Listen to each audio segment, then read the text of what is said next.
lovely people. A very beautiful day to you all. Greetings from Kuwait.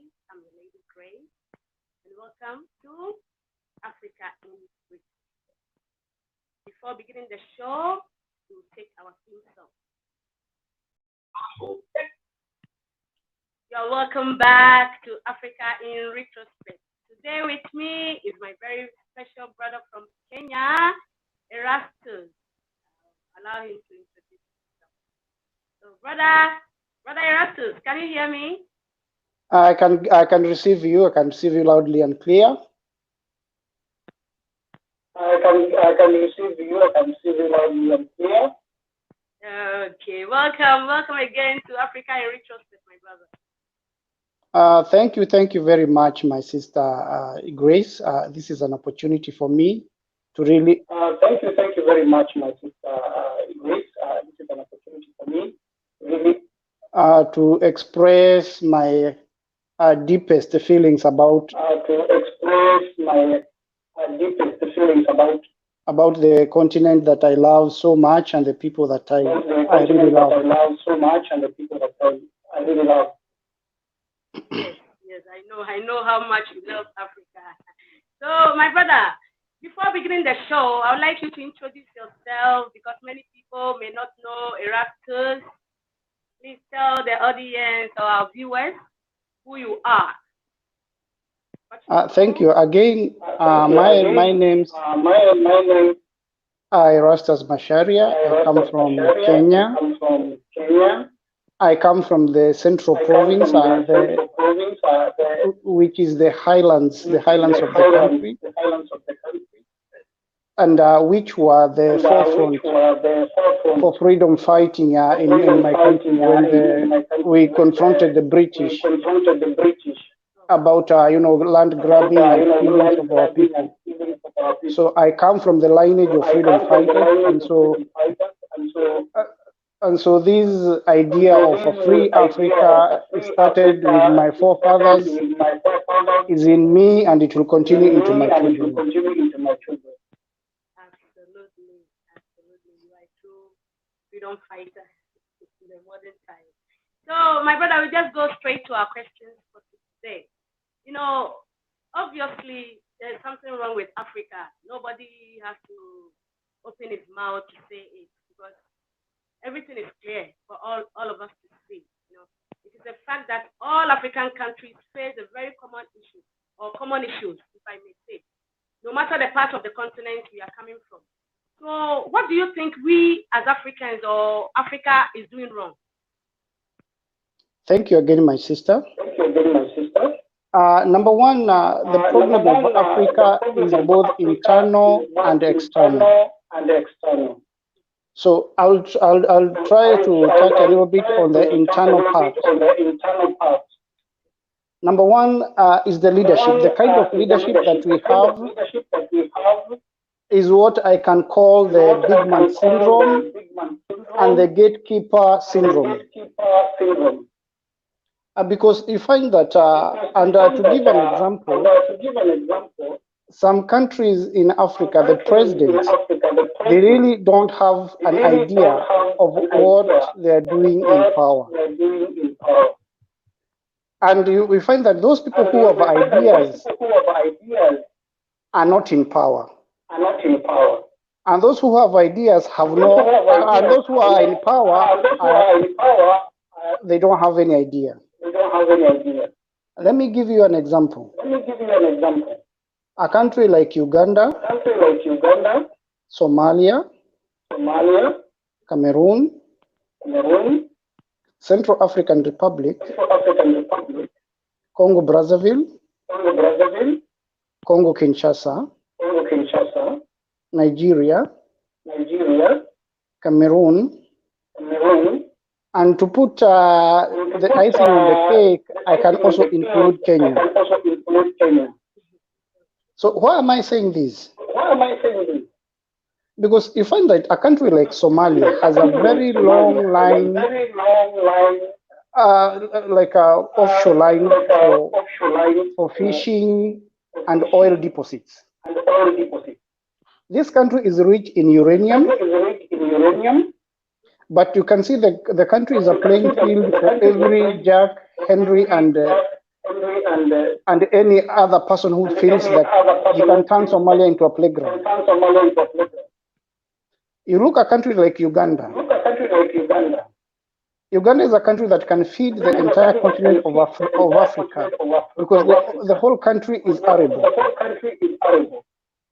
But you have one guy who has been in charge. Hello?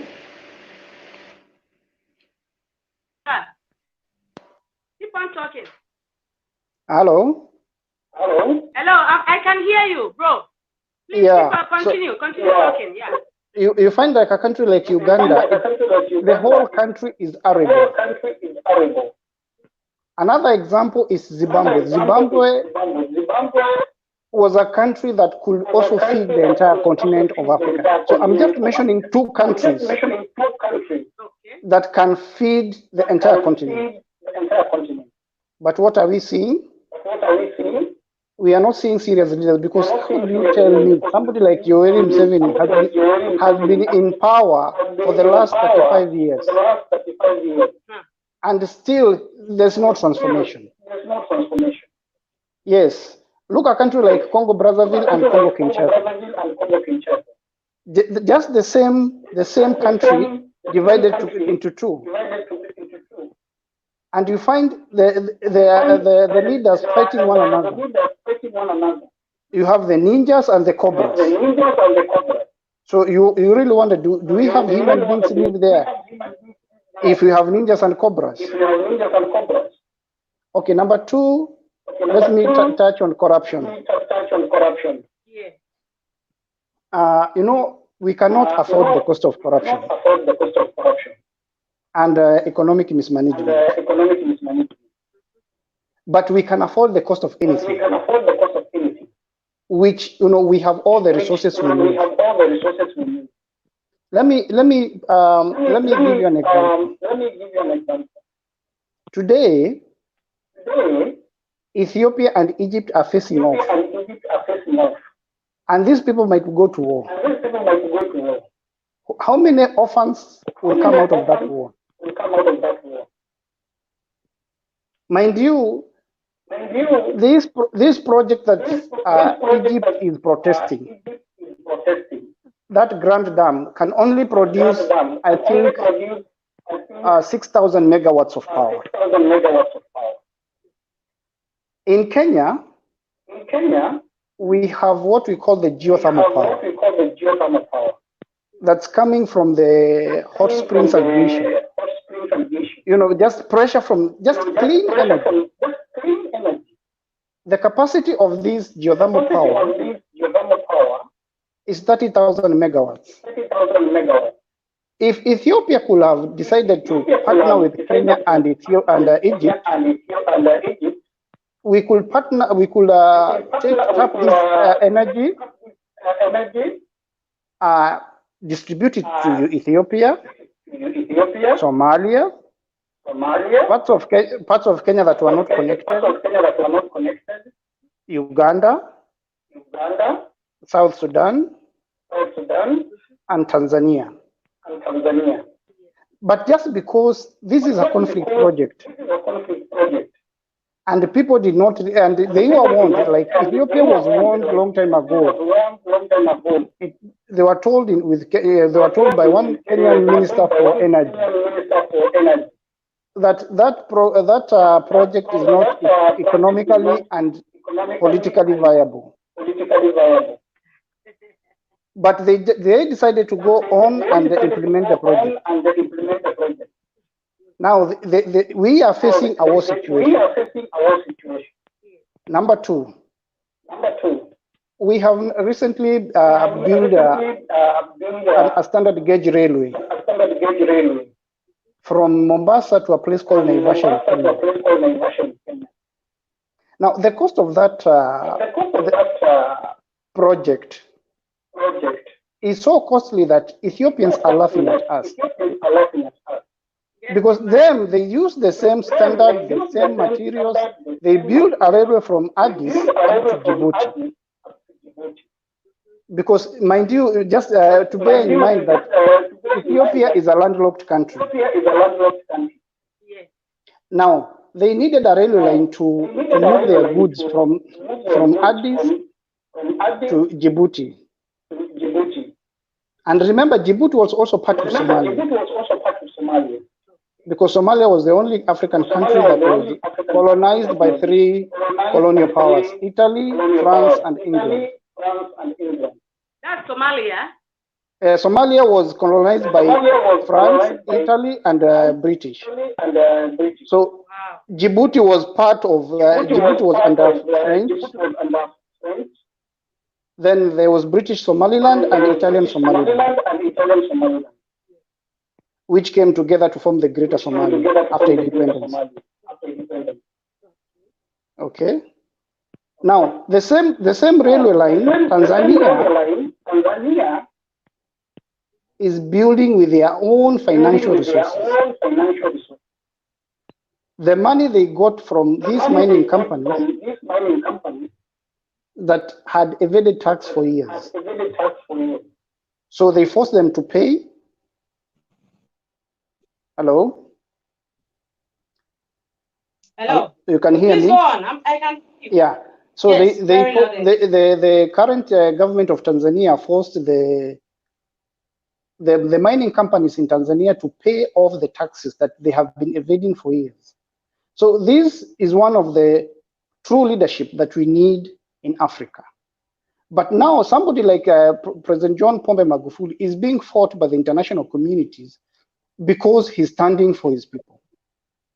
This is the same route that people like Thomas Sankara, PLO Lumumba are followed, because when they identified where the problem is, the European powers are not comfortable, because they will not want to see one African country rise, because if one African country rise, the rest will follow suit. So they want always to be a sad story, a sad story, a sad story. Yes. So let me go back to this point of gatekeeper. Nowadays, Africa, as we go to election to elect our leaders, you find that the president is not representing the interest of the people. He's like identifying with another interest that is not of the people. Let me give you an example. During slavery, you'll find that the slave master will elevate one man to be the overall like a supervisor or the head slave. And this slave will always be having small benefits so that he can keep the rest of the slaves down. Yeah. But when the slaves rebelled, the first person they killed was the head slave master, because he was more brutal than even the slave master. These are the people in our community. Like when my fathers or my grandfathers went to fight for freedom, they will call them collaborators. And today you can see it being repeated in America, because they used to cover their faces like the KK. If you've seen how the KK wear their hoods, that's how these collaborators used to cover their faces, so that they can go identify. And when the people are being lined up in the village, they can tell the British that this one is a freedom fighter. They can just point at you. They will not speak, because they know when they speak, the people will identify their voice and they will come for their families, because it was not a joke. Remember, Africa is a continent of different nations and kingdoms, right? So each community or each nation had its own political, economic, and social order. So what the British came to do is to destroy the very foundations that described different nations that were found in this continent. And also, the name Africa, to me, is a foreign name, because there was a Greek there was a Greek explorer who was called Africanus. I have forgotten the other name. Was called Africanus. So he just named the continent after himself. Yes.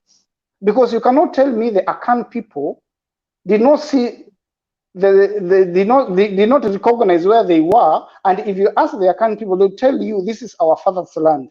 This is Accra. This is, Obuasi. This is, they know themselves. You cannot tell the Kikuyu people in Kenya that the white man came from wherever he came from and saw the mountain, and he was the first person to see the mountain. Yet the people were praying facing that mountain. So, I mean, this is some of the things that we should try to free our mind from.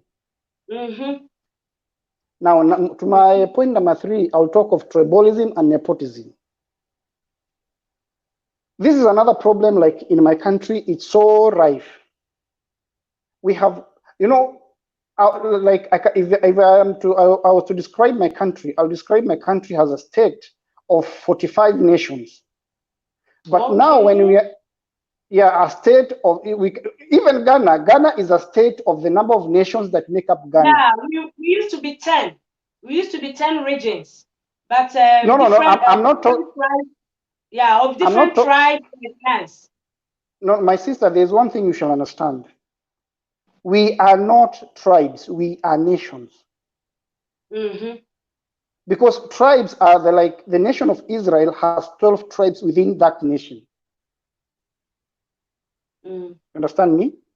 But you find that we were a nation because, for example, the English, the Irish, the Scottish, and the Welsh, you can never describe them as white people. A Welsh, an Irishman, he will tell you, I'm an Irishman. That's my identity. A Belgian will tell you, I'm a Ballonian from Belgium.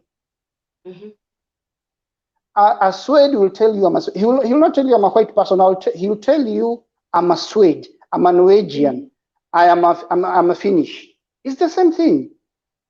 An Akan will tell you, I'm an Akan, I'm a Benin, I am a Kikuyu, I am Masai, I am a Luo, I am from Uganda, the Batoro, the Baganda, the Bagusi, the Karamoja, the Turkana in Kenya, the Merila in Ethiopia, the Tutsi in Rwanda, the Hutu in Rwanda and Burundi. You know, like Somalia, the Somalia is one nation of different clans. So this is one thing we should get it clear. We are nations, we are not tribes. And so when the British collapsed, what they find, they knew the system they are setting up will be a system of strife, disagreement, corruption, and underdevelopment. And that's what is currently happening in Africa. Because how do you expect, for example, in Nigeria, where you see the northern part is not the people are not well educated, yet they're the people in the government. And the people in the southern part who are more educated and more exposed are not given this chance to lead. So ask yourself, because I'm referring to a picture I saw somewhere, where you see the Prince of England going to northern Nigeria, sitting down with the traditional leaders. Ask yourself, what was he telling these people? What was the discussion? These people, they are very smart, the English. They go to the very grassroots where the power is. They will not discuss with the president. No, they will go to the grassroots. And you could even see in that picture, the leaders from the north, the sultans and the whatever, they are the ones in the front. The prince is the English guy is the one sitting in front. Then is followed by the people from the north.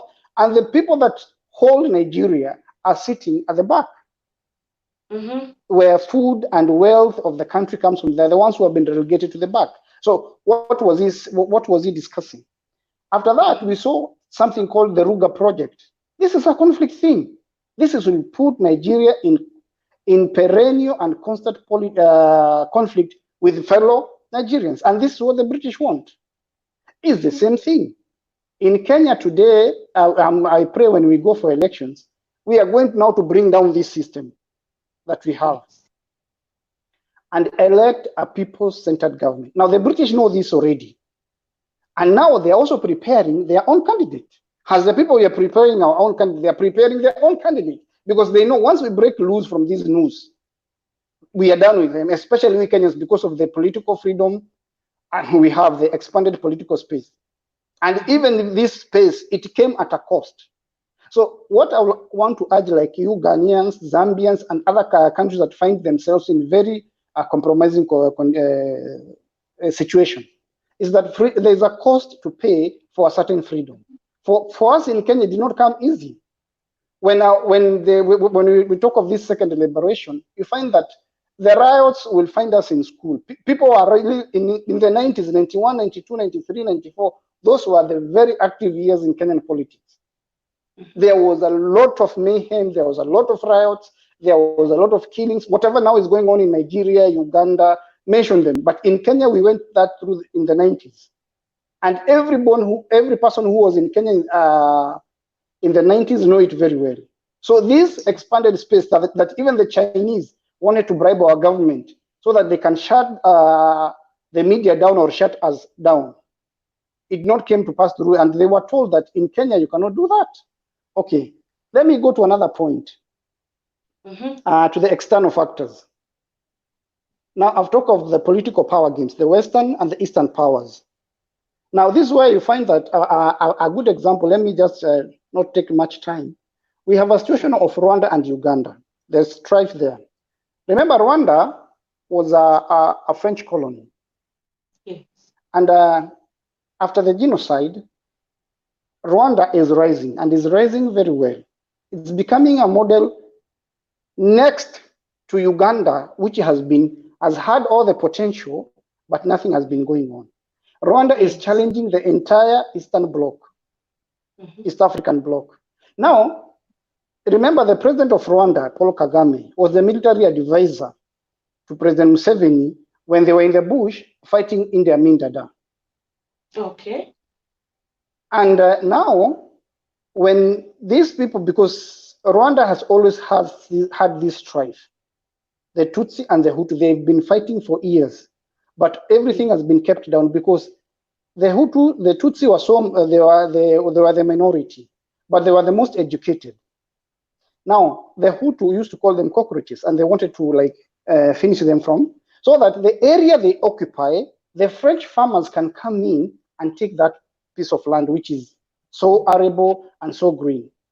These are things that we are discovering now when the Rwandese are engaging the French. Now when they speak, now we get, So that's why they were sponsoring these things, so that they can come and, so this thing has been continuing.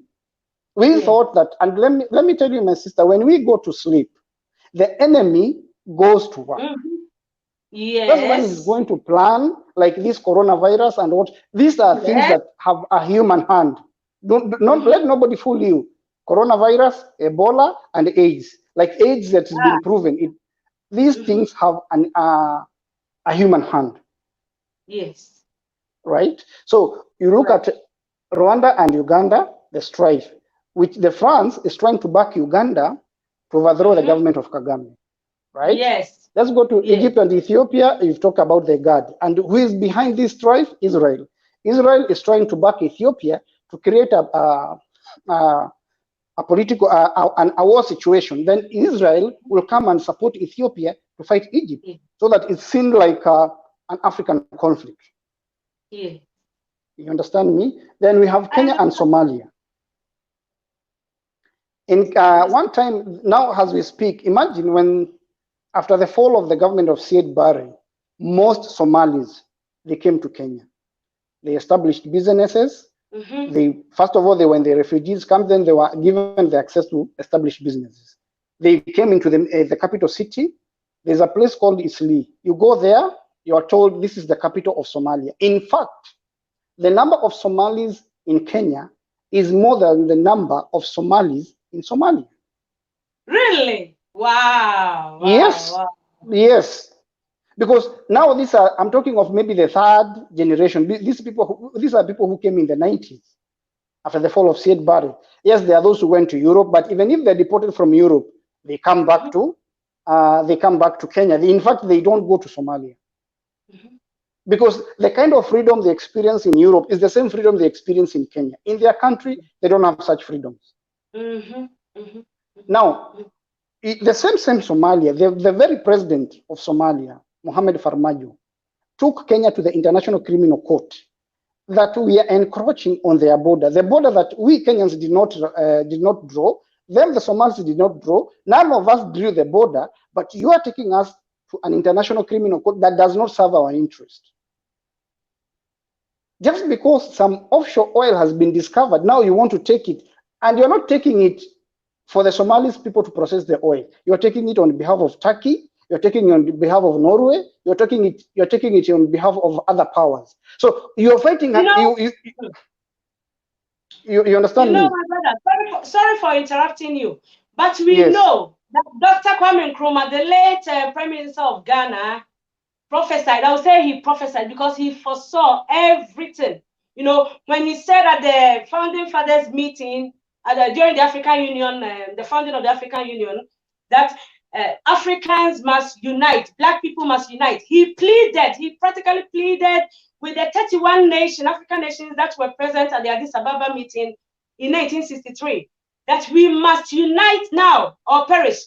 So you understand now? He foresaw it. All this is because we have allowed external forces to manipulate our minds. See what is happening in these so-called Francophone countries. See what is France is still doing in these Francophone countries. Because they are paying royalties. Can you even imagine that these Francophone countries in Africa, citing Cameroon, Burkina Faso, and the rest, they are paying royalties. Can you imagine? 80% of their resources are funding France, which is not good, which is not okay. You know, Kwame Nkrumah said it. He said this, he predicted it. So do you see the reality of his prediction? And what do you have to say about it? About what Okay, Dr. Kwame Nkrumah said? I was going there. I was going there because Kwame Nkrumah is one of my favorite, my favorite presidents. Yeah, because of this one. That's why I just want us to. Yeah. Kwame Nkrumah he was for a United States of Africa with one currency, one president, one vice president, and secretary of the union, and one army. Yes, and one army. Now, when he said this, a captain from the Ghanaian Air Force, whose father was Scottish and the mother was Ghanaian, was backed by the British CIA. The CIA approached him while he was training in Europe and told him, you know what, you are better than. That's what Jerry Rawlings said. He was told that he was better than the natives because he had the white man's blood. So all the logistics and everything to overthrow the government, to overthrow the government of Kwame Nkrumah was done. The military leaders, yeah. Yes, was done by the logistics was done by the British special the British and the American CIA. They did that. The American CIA, yeah, of course. Yes, and the main thing is because they felt that there were countries like Kenya, Tanzania that were really going. You know, they really wanted for a united States of Africa, but they didn't know how to go about it. But you know, like Dr. Kwame was very more informed than the rest of the African leaders. So it's like he was training them on how to go about it. Okay. And another point is religion. Now, you know, before Christianity and Islam, the African man was very rich. Yeah. We had everything. You read the explorers' books, these people, they will tell you every time the. Hello, you can still hear me? Yeah, I can hear you. Please go ahead. Yeah. Every time the explorers, they will pass through the lands of different nations. They will be given food, they will be given what? These people are rich. In our own oral literature, before the struggle for independence, our people used to hide their goats, sheep, and cows from the British because the British were known for stealing goats and cows. They had nothing. Yes, they had nothing. Yeah, even we have a song. It's true. We have a song. I've heard it before. Yeah. Go down to Botswana and Namibia, where the Germans nearly wiped out the Herero and the Nimba people. The first thing they did is to steal their cows. So that tells you the wealth. Now, there's a difference between spirituality and religion. Now, if you look around, with all due respect to this religion, we have so many churches and so many mosques in Africa. But we have few factories we are producing very little. We are literally a consumer market. Mm-hmm. So the day we start production in our various countries is the day we'll start fighting this demon of poverty. Look at India. India, 29 states came together under one prime minister. Today they can face China. Yeah, yes. Okay, let me go to another point quickly. We've talked of the African unity, the USA of Africa, Africa without borders. Africa without border, yeah, No, is we very, will go there. We will go there. We have not been there. We have not reached there yet. We will okay. go. We will talk about the African without border concept after. Okay. Yeah, because I want us to take a short break. Oh, So thank when you. we come back, I'll take some questions. Please, lovely viewers, questions and contributions are welcome. If you have any question or contribution, you can leave it in the comment box, and we'll get back to you. We'll take a short break. Don't go anywhere. Okay, let me just have a glass of water. Yeah, we'll take a short break. Okay.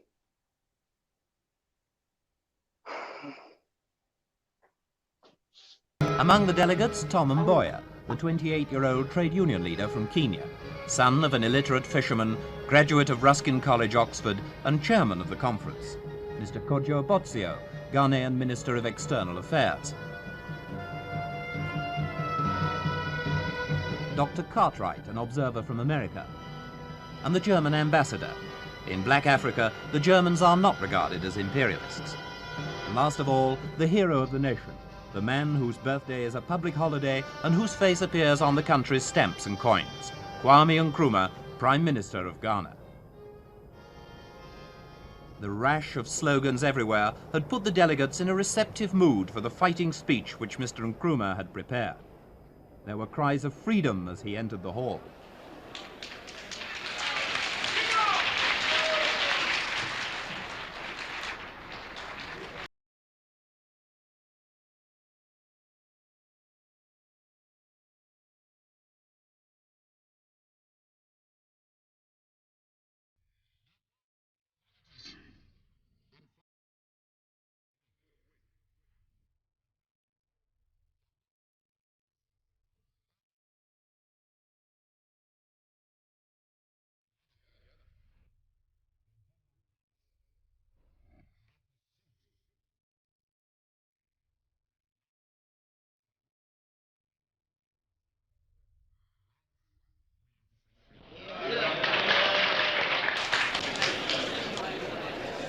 We want, therefore, to develop our own community and an African personality. Others may feel that they have evolved the very best way of life, but we are not bound, like slavish imitators, to accept it as our mold. If we find the methods used by others are suitable to our social environment, we shall adopt or adapt them. If we find them unsuitable, we shall reject them. Fighters for African freedoms, I appeal to you in the sacred name of Mother Africa to leave this conference resolved to rededicate yourselves to the task of forming among the political parties in your respective countries a broad united front based upon one common fundamental aim and object, the speedy liberation of your territories.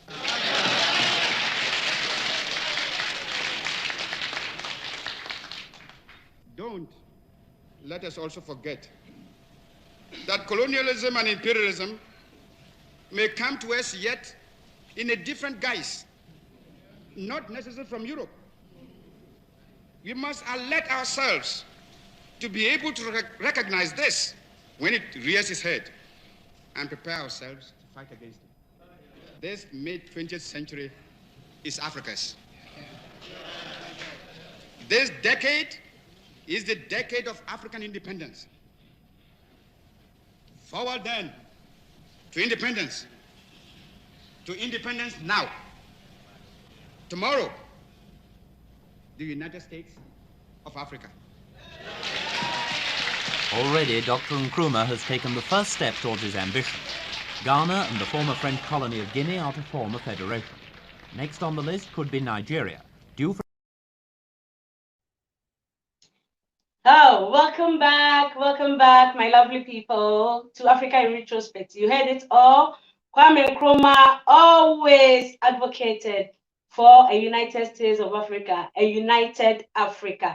We will go back to our questions, but before then, let us take some comments from our lovely viewers and contribution from our lovely viewers. Okay, welcome everybody. Stephanie Margaret, Wesley Baribat, George Jr., my very good friend. Thank you so much for watching. Thank you, my very good friend, George. And I'll take some comments. And he said, George says, long live Africa and long live my dear friend Grace. Thank you, George. You've always been so supportive and so loving and kind. He also said, Brother Macharia, you are really knowledgeable. Yes, he is. He is. And Brillis said, I'm not an African, but I really appreciate their culture, everything about them. For instance, Grace, being a Ghanaian, you have a lot of natural resources like gold. And sorry, that is quite a long comment, like gold and so on. But why still your country isn't developed? Citizens disperse looking for greener pastures when you are sitting on minerals. It's about time visionary leaders arise. Good point, sir. Favoritism and nepotism is the very cause of all these problems. Well said, Brillis. Thank you so much. And Stephanie Margaret, my darling Stephanie, my dear daughter, she says, Africa is our home. We should ensure we live comfortably in wealth and happiness. Thank you so much, baby Steph. And Beatrice, Maxwell Ohine, thank you so much for joining us. Beatrice Apiacham, she said, you are very true, my brother. There is a cost to pay for our freedom, but corruption and foreign interference will not allow the Africans to be freely free. You are very right, my sister, Beatrice Apiacham. And George Jr. again says, I am not an African either, but love this massive continent. I know you love Africa. George, thanks again. And Ambassador Miriam Lisa, thank you so much for joining us.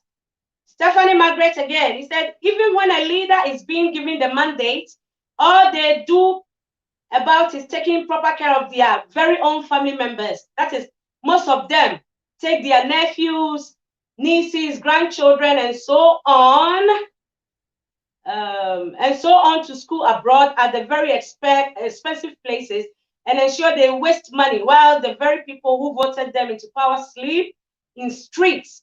Majority starve and others also suffer unemployment.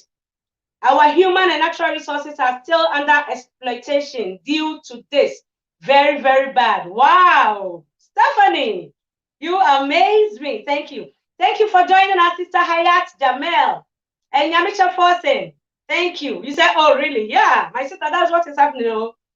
And Ola Ekal Gregory, Mimi Manka, thanks for joining us. Ola Gregory is saying, France is very wicked country. I really hate France. Okay. Elijah Power.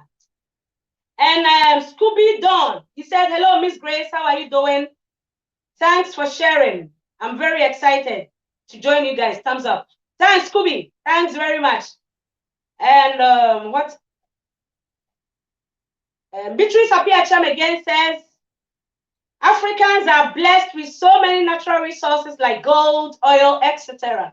But still, African nations have to travel outside for greener pastures due to wrong government policies and selfish interests of those in authority.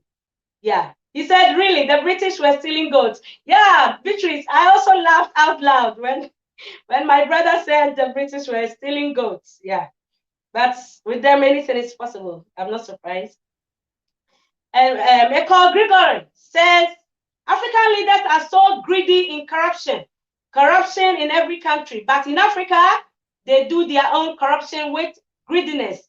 You are right, my brother. Brother Mayumba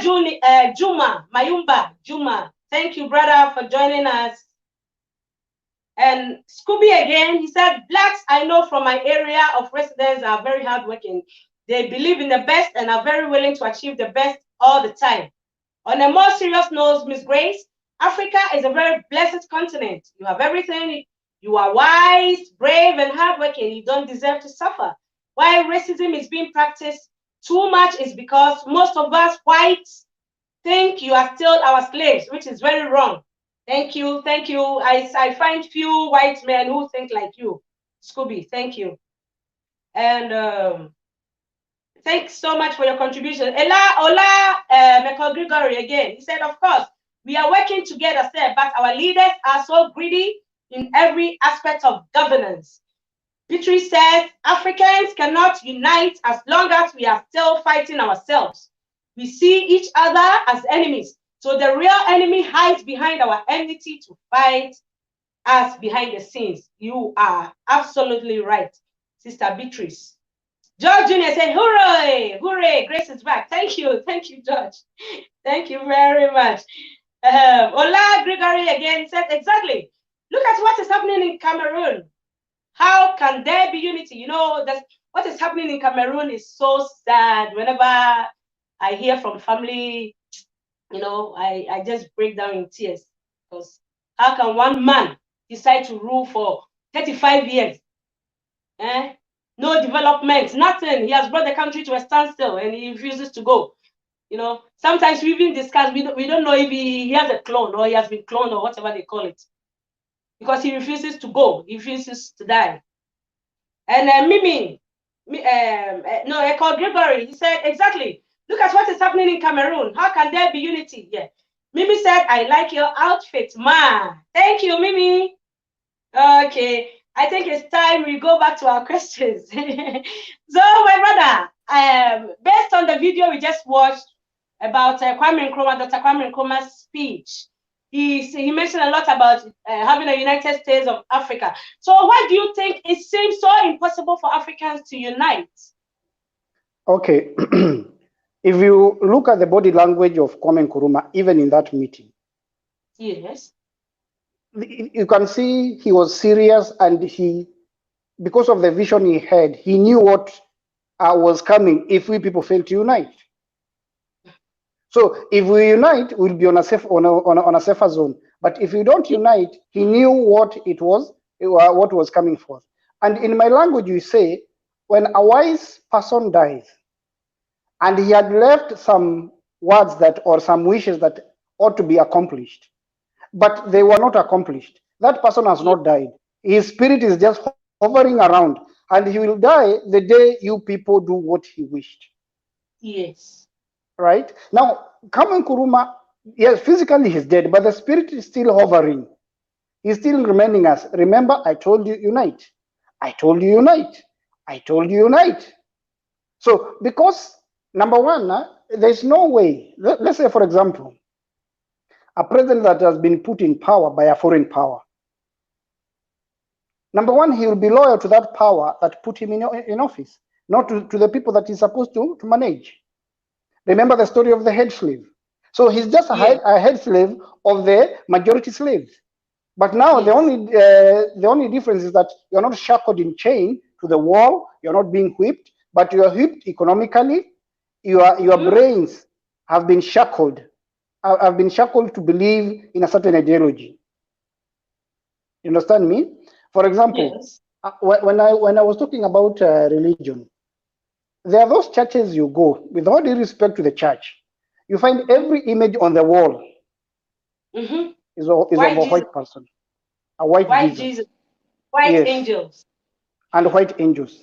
Then you will find the devil being whipped by a white Jesus is a black man. Yes. And slowly, like me, I went to a Catholic high school, and somebody asked that question. He was expelled from school. So the day he was supposed to go, we went to that church, whatever the church that we used to go, because we are Protestants, but we are being forced to go to a Catholic church. Yes. Now, after everybody had left, we pulled down the image. And because it was made of, yeah, it was made of these ceramics. So we just pull it down and it crashed and we left. You know, you are in high school, you are in Form 2, and this is the time the boys are more curious. So, and it is as if somebody was waiting. Others came and pulled everything down, and nobody knew that at that time there were no CCTVs, there was nothing. Then we were told, oh, you people will be, the people who did this will be mad. I don't know what. Do I look mad to you? So the principal realized that no, the boys are very curious and they've discovered something. So instead of worshiping the true God, we are worshiping an image of white supremacy. Yes. Which is wrong, which is idolatry. Even in the Bible, idolatry is condemned. And there are people who are following these things. You tell them, no, this is idolatry. They will not understand because they have not opened their brains. Okay? So if we do not unite, I tell you, France is coming again, China is coming, Russia is coming, US is coming. As we speak today, US want to engage Kenya on a trade agreement. And you know, the economy of Kenya is not even up to the economy of California, one of the states in the US. Yeah. And the US wants to start, they want to start exporting chicken. They want to start exporting meat. They want to start exporting food to Kenya. Then 5 years down the line, you'll see a spike in from Kenya. Kenya. No, they want to export meat from the US into Kenya. To export. Okay. Yeah, to export. Okay. Yet we have enough cows, we have enough goats, we have enough chicken and what have you. In fact, we are producing excess. So number one, this traditional chicken that we've been eating, that is of good quality, once these things start coming into our own country, it will kill the local market because those are cheap. Yeah. Then after like 2 years, you start seeing a spike in cancer, a spike in sickle cell anemia, and other, what do you call them, this obesity, yes, and lifestyle diseases like diabetes and what have you. There will be a spike of these diseases. You understand me? And the moment you start having these things, then they will come and say, oh, there's medicine for. So we'll be creating a market for their poison, and they'll come with another poison to completely kill us. Why am I saying this? Look at what is happening in the African American community. Yes. They are the ones leading in cancer, sickle cell anemia, and all the lifestyle diseases. Why? Because they do not own anything in the US, so they cannot produce anything from the land. Everything they eat is from the white man.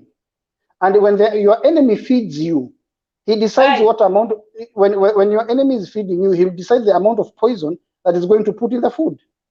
Yes. He can put the poison to kill you once or to be killing you slowly. Now, imagine we are producing our own food. We are eating from our own farm. And as we speak today, Sister Grace, there are some huge tracts of land that have never been surrendered to the people, despite that period that they signed off 99 years. After the lapse of the 99 years, they said they'll surrender the land back to the people. So that period ended, it finished from the time they came to Kenya. And you find the local politicians were the ones rushing to grab the land, and the British said, no, this land is supposed to go to them.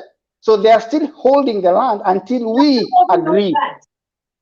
Yes, until we agree. And of course they know we will not agree because the politician is looking at this land to grab it for himself. Selfish interest. Yes. So I'm telling you, number one, before we even think of uniting, we should do housekeeping. Do away with all these puppet presidents.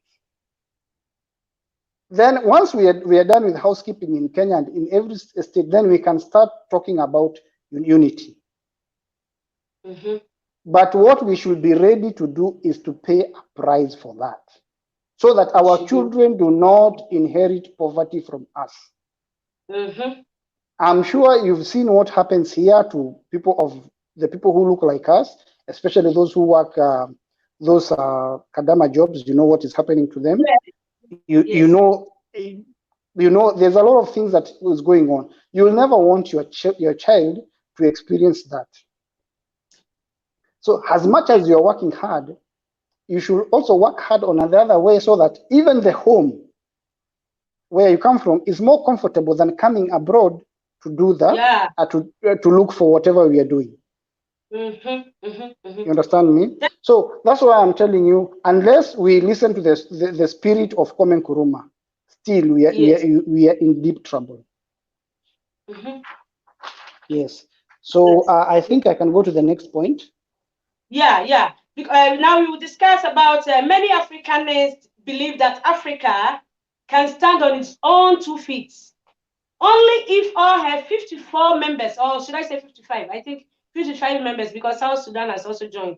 So only if it's 55 members unite economically, politically, and socially. But do you think that a United States of Africa will rip the autonomous African nations of their sovereignty? Because that is what many argue about. What many fear about? Fear of, that if they unite, if all African countries unite, it will rip the independent countries or the autonomous countries of their sovereignty. But do you think that should be the point? Okay, before I answer your question, I want you to take you back a little bit. If you look at the US, there are 52 states. Okay. And each state has a governor. Yeah. And on the table of the governor, there's a flag of the state and there's a flag for the nation. Yeah. There's the US flag and the flag of that particular state. Mind you, the whole of the US is stolen land, is land of the Red Indians. Red Indians. But each state has got its sovereignty. Now, let's come back to our situation. They are saying that they are going to lose their sovereignty. Our sovereignty, for us to be broken the way we have been broken, the first thing they do is to steal our sovereignty. Yeah. That's the first thing they did.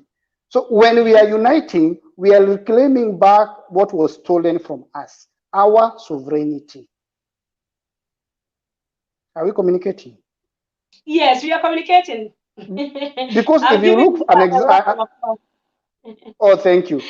So when you look, for example, the Akan Kingdom in Ghana, yes, it was stretching from the modern day Ivory Coast until into parts of Nigeria. And so if you were to draw the yes, hello, I'm listening, my brother. Yeah, if you are to draw that, if you are to draw a boundary, then you have to include all those people that recognize the king from Ivory Coast to the parts of Nigeria. Yes. That's their traditional boundary. You understand me? Yeah, I understand. For example, if you come to Kenya, you have people there we call the Borana. The Borana are in Kenya, they're in Ethiopia. We have the Teso. The Teso are in Kenya and they're in Uganda. We have the Maasai. They're in Kenya and they're in Tanzania. So these are people who are being divided into two. So when you unite, when you remove these boundaries and unite these people, are you not returning to them what they used to be? Yes. So how are we going to lose their sovereignty when you are uniting and tell, oh, this person, there's no Tanzania, there's no Uganda, no. We have kingdoms, we have nations, this is the way we are supposed to be. That is why it's so important to have these discussions, to educate people, to make people aware, so that they'll hold no fear. Yeah. Yeah, and this one is like the way, because me, I have the passion for it. That's why I keep on reading and researching and listening to other people. And, like the way you've really, like, the way I engage with you, you're also making me become more and more aware, because learning is a daily, is a continuous process. So the moment I speak to you, you come from Ghana, I come from Kenya. Now, the moment I connect with you, at least you know what I'm thinking. And at least I know what you are thinking. From that point, if we continue like this, we start creating a small base like that of thinkers. If as thinkers will start influencing people back home and tell them, no, think this way, think this way, think this way. Slowly by slowly, we are breaking the shackles of mental slavery. Yeah. Because this is the worst form of slavery, more than even the physical. Because remember, if today you, even with whatever is going on in the US, if today you give Africans a visa to go to the US, most of them will go. Even with what is going on. Sadly. But remember our forefathers, they were fighting, crying, fighting not to go into that ship to be taken to where they don't know. Are you seeing the difference? They could not speak English. They could not do anything. They could only speak there. And 20 million of them died en route to the wherever they went there. Today, these people are still fighting for their space. So unless you recognize where the problem is, we'll always be moving around in circles. Yes. And once we are able to confront that, you as a gatekeeper, you're not working for us, you're working for a foreign master, get out of office. Yeah, that's what this is only possible with people's power, people's revolution. This is what changed France. And even the Jacques Chirac, the president of France, once warned, and he told the French people, that one day, when the African youths are pushed to the limit by poverty, and they start demanding what is rightfully theirs.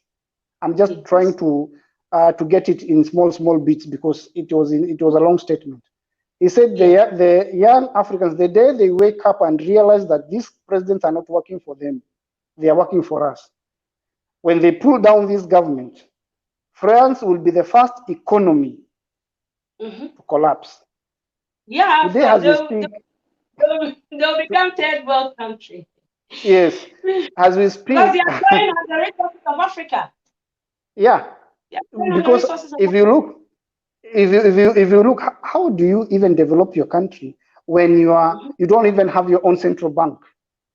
How do you even control your economy? How do you even control your economy when you are faced with an internal problem? The French has to bring their army 5,100 to fight for you. They are not fighting for you. Not independent. Yeah, they are not fighting for you. They are fighting to protect their interest. Yeah. And you know this Boko Haram. Yeah, and you see these Boko Haram and all these militant groups. They are also being supported by some Western powers. Canada is heavily involved in this.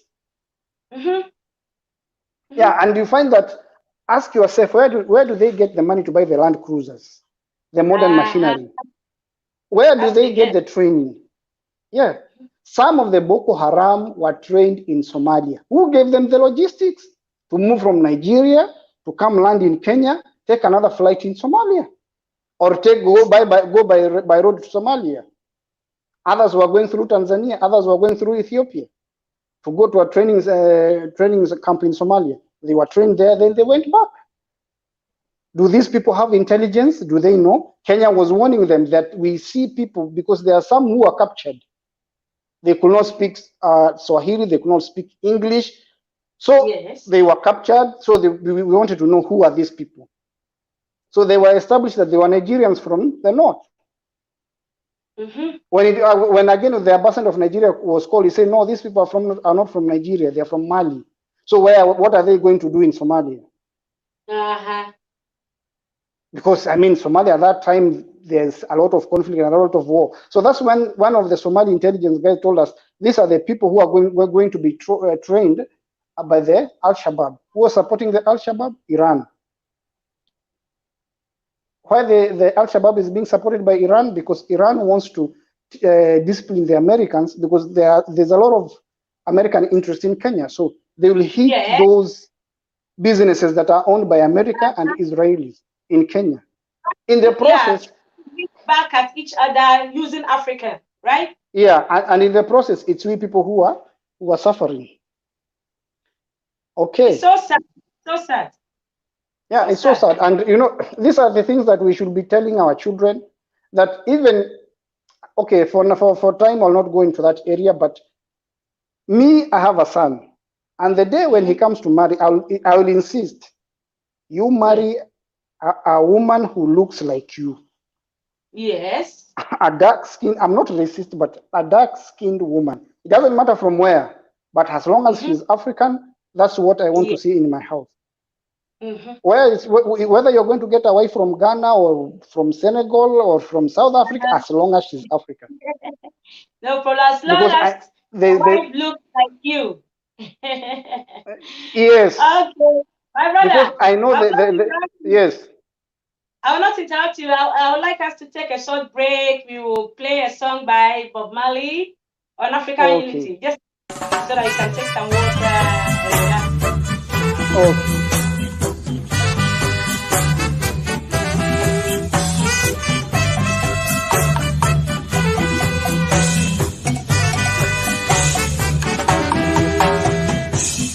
Africa, unite! 'Cause we're moving right out of Babylon, and we're grooving to our father's land. How good and how pleasant it would be before God and man to see the unification of all Africans. As it's been said already, let it be done, 'cause we are the children of the Rastaman. We are the children of the higher one. So now, Africa, unite! Africa, unite, yeah! Unite for the benefit of all people. 'Cause we're moving right out of Babylon. We're grooving to our father's. How good and how pleasant it would be before God and man to see the unification of all Rastaman. Say Marcus Garvey said it. Now let it be done. I know you know who you are. Under the sun, we are the children of the Rastaman. Yes, we are the children of the higher man. So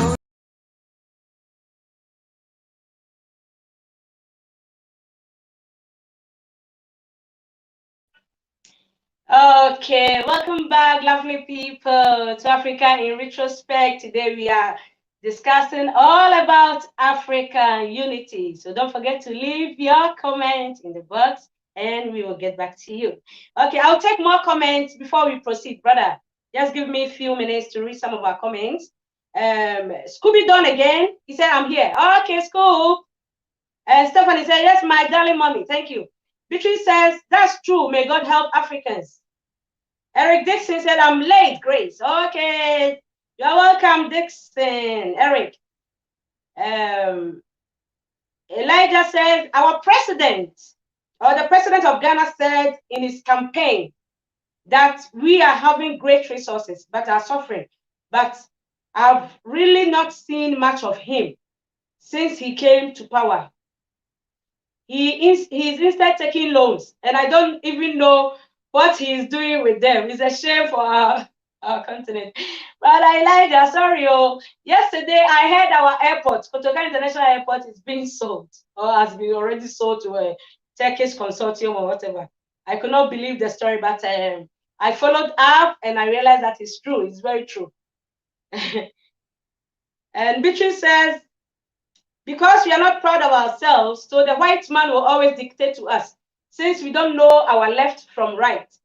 And Eric Dixon, he said, I'm 27 years old, but whenever we hear the name Africa, we shiver because Africa is highly blessed, very religious and hardworking people. Okay, thank you, Eric Dixon. Ola Gregory is saying, religion is another problem in Africa. My brother, as brother Erastus said, there are so many mosques and churches in Africa, that few factories. It is well with us.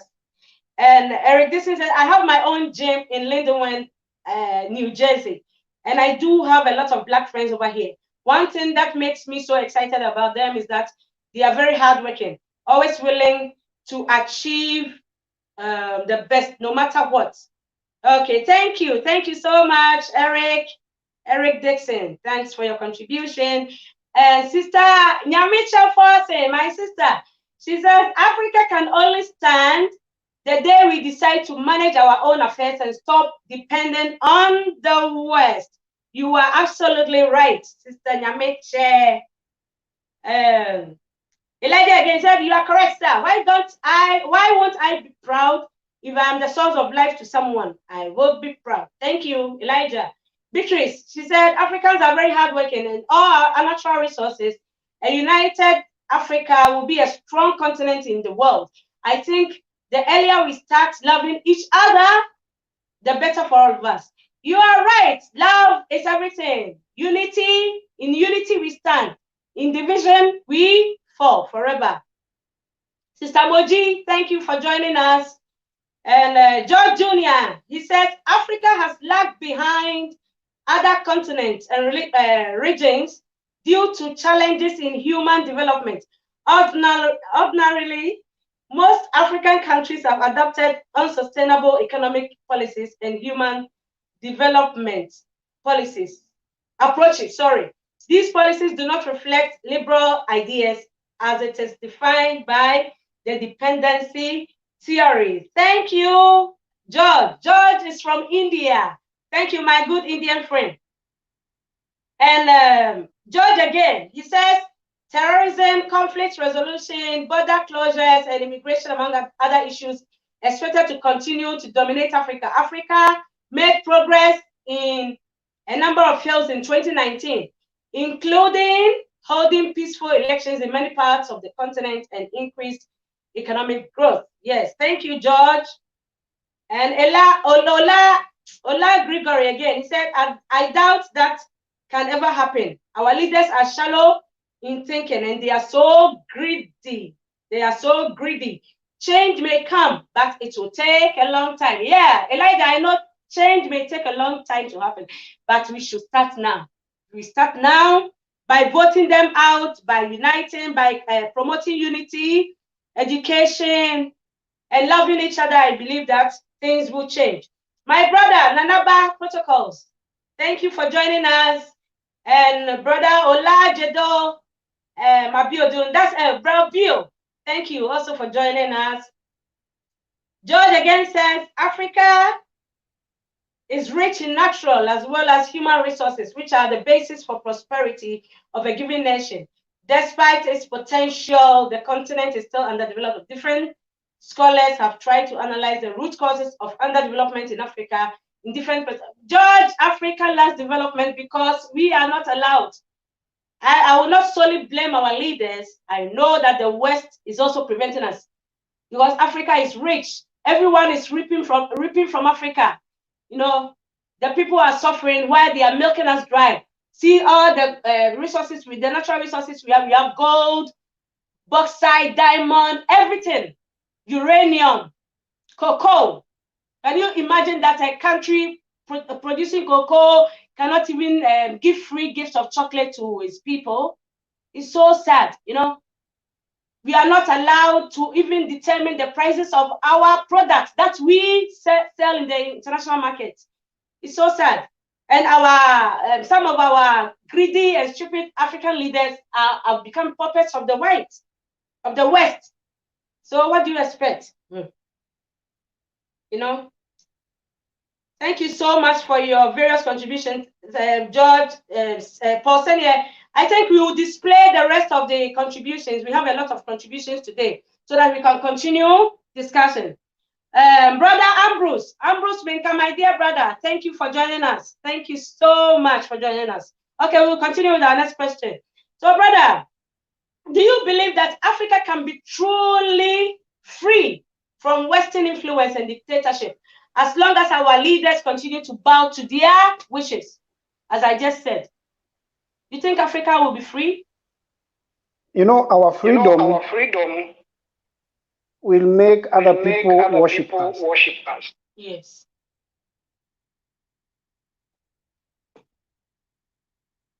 I'm listening, bro. Once we are free, there are economies that are going to collapse. Mm-hmm. Yeah. Look at, for example, DR Congo. There are runways in the forest that planes coming from Europe will land in that the minerals they're picking and take off. In the forest, in the jungles of the Congo, you have a runway like that over. So that means when this plane is coming, there's no clearance. There's no immigration. There's nothing. Maybe they even bringing weapons and taking minerals. Mm-hmm. That is Congo. So sad. Go to South Africa. You find 777 Boeing cargo planes taking platinum. South Africa, which is the most developed economy in Africa, they cannot add value to their platinum. So sad. But they take it to Europe. Look at Nigeria. A huge consumer market. A leading producer of oil. But look at the way they've continued to devalue their currency. So everything is import. Import toothpick, import champagne, import food, import rice, import. So when are they going to create jobs for the young people?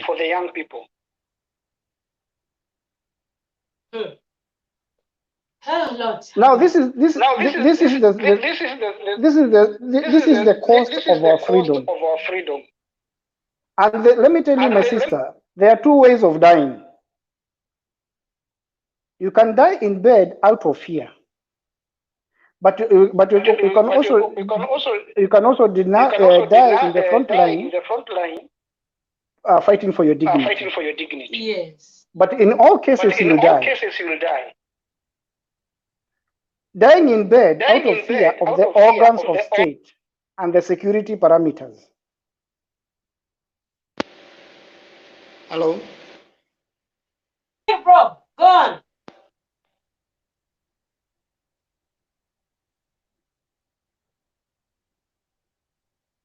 Go ahead, I can hear you. Yes, that's what I'm saying. And this was the clarion call in 1992, 93, 94, 95, until we were able to gain multi-party in Kenya and also change our constitution. Mm-hmm.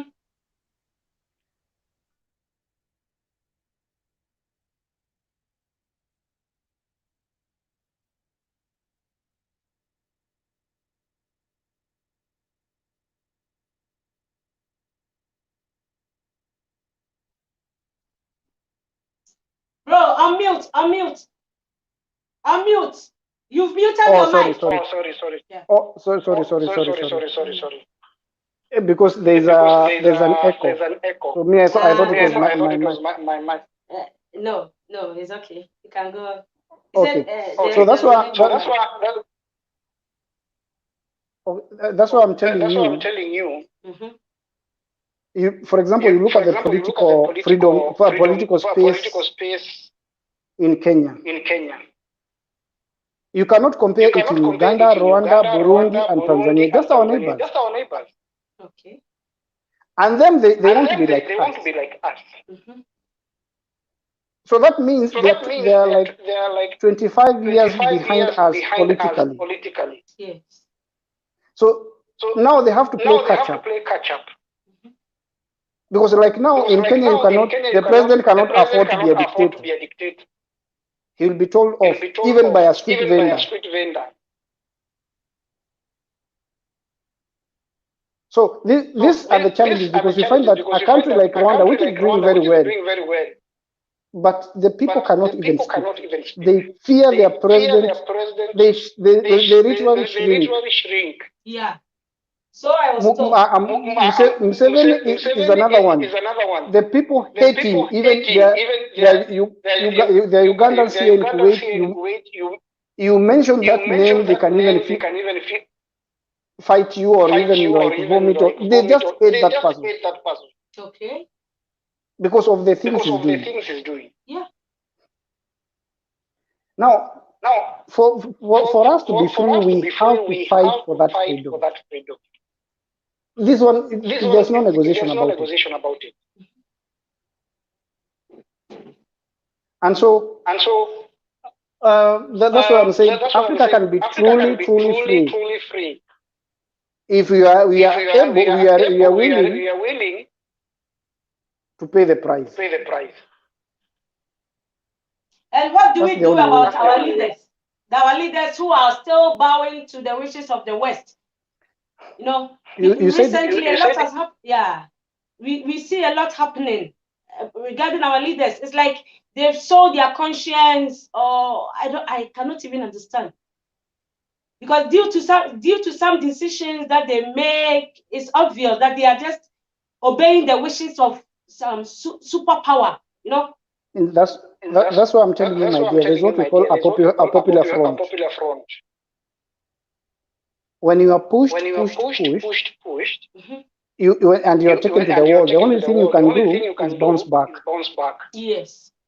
Because you cannot go through the wall.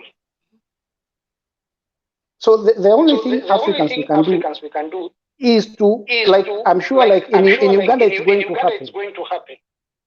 Because what I know, I know that they are planning a small revolution, but the logistics are being done in Kenya in a way that you will never realize. Mm-hmm. So, like Kenyans are telling them, you want to do this, do this. You want to do this, do this. You want to achieve this, do this. Okay. So, brother, we have only 5 minutes left. We need to wrap up in 5 minutes. Sorry. We need to wrap up in 5 minutes. So, let's take our last question regarding President Ramaphosa of South Africa. You know, in a recent meeting with Bill Gates, he agreed to allow the testing of COVID-19 vaccine on his people. In other words, the South African leader, that's President Ramaphosa, has allowed his citizens to be used as test rats. That is what I would describe them. Knowing very well that there's no vaccine, no vaccine has been found for coronavirus yet. So I don't understand. What is wrong with these people? What is wrong with our leaders? Anyway, I don't understand. Do you have anything to say? You have maybe 2 minutes to.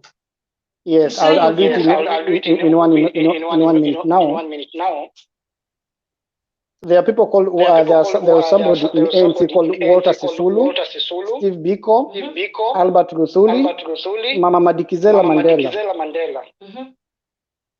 These were the founders of the Umkhonto we Sizwe, the armed wing of the ANC. Because they didn't want to negotiate with the white man anything. Now, Ramaphosa and Mandela, I can tell you they are sellouts. Because you fought for land, you've never got the land. The land is your dignity. Now here another vaccine comes. Nobody is accepting it in Africa, but you, because of your greed, you're putting your people in the lab to become lab rats. Just so that you gain, you get the $4-5 billion at the cost of like 5,000 South Africans. Because they don't value us.